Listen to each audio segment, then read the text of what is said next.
Okay, today's video is about, well, I don't know if I can sum it up to one top title. When I'm done, I'll be able to, but just follow me.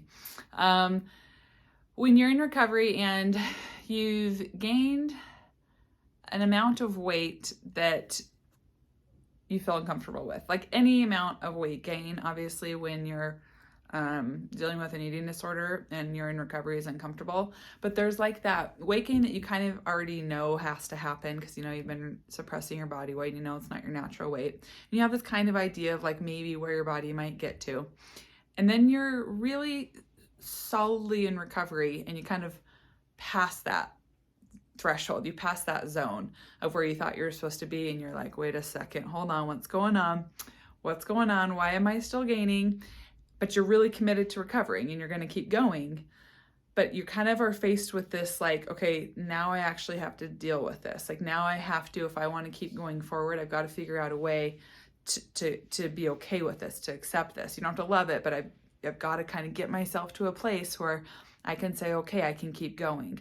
And this is where you got to take a deep dive into kind of unwiring past belief systems, or unwiring what you believed to be acceptable and okay about your body, and use it as an opportunity to rewire it in a way that's going to now be accepting and respectful of your new body.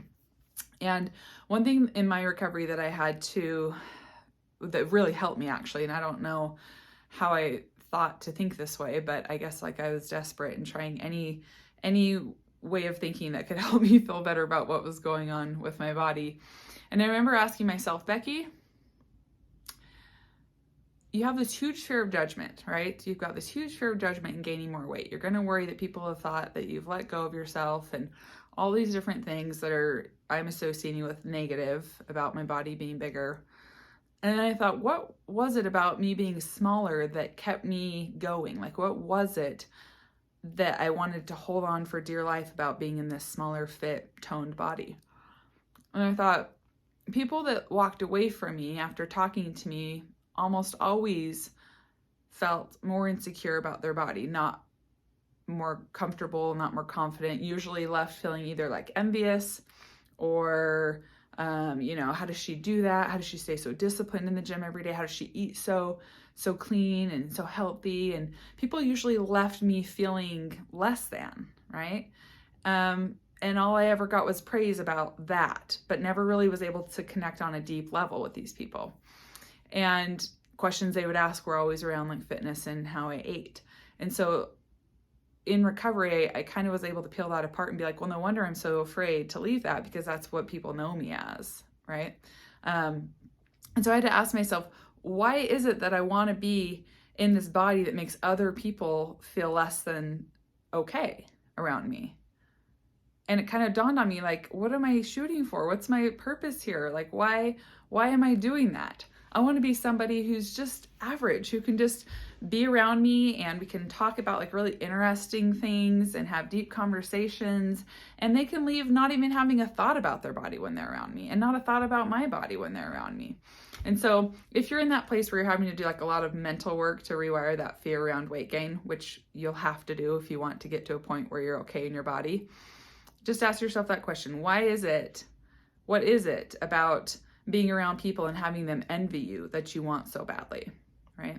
Envy is not something that we're shooting for. People envying us. People can admire us, but not envy us. Envy comes from what I think, when I think of like someone who would envy somebody that's like envying superficial or kind of like worldly things. When you think of admiration, you think of like character and like who the person is, and watching them do hard things, right? So just kind of ask yourself that, like, what kind of person do you want to be? And I know the word average freaks people out, and it used to freak me out, but I really honestly mean it when I say I really like just being an average person. It takes a lot of pressure off, and I've made better friendships and deeper relationships than I ever did when I was sick in a smaller body, and strangers all around me would, envy that. It didn't bring me happiness. It definitely didn't make me feel joy. It didn't feel fulfilling, right? all it left me with was this urgency and this feeling like I have to maintain that, this pressure I put on myself and this fear every day of losing it. But when you're just average and you just let yourself be, the pressure's off. You can just do what you want to do, right? There's no right or wrong. There's no regimen. There's no Groundhog Day. There's no rigid structure you have to follow. And it's really, really nice. And to me, that's what full recovery is just the freedom from all of that. And just the acceptance of your body. Not loving it, but just treating it like it's just your body, just like anything else. Your hair, the way you dress, everything, everybody is going to be different in that way. And so that is my message to you today. Do that deep dive mentally and see if you can really work on unwiring the deep-rooted beliefs that you have that are keeping you stuck, feeling like you have to stay in a smaller body, and then really start focusing and thinking about what is it that you really value in other people? What is it that you admire in other people? How do you want other people after leaving, spending time with you, to feel? Okay? All right. Have a good day. Bye.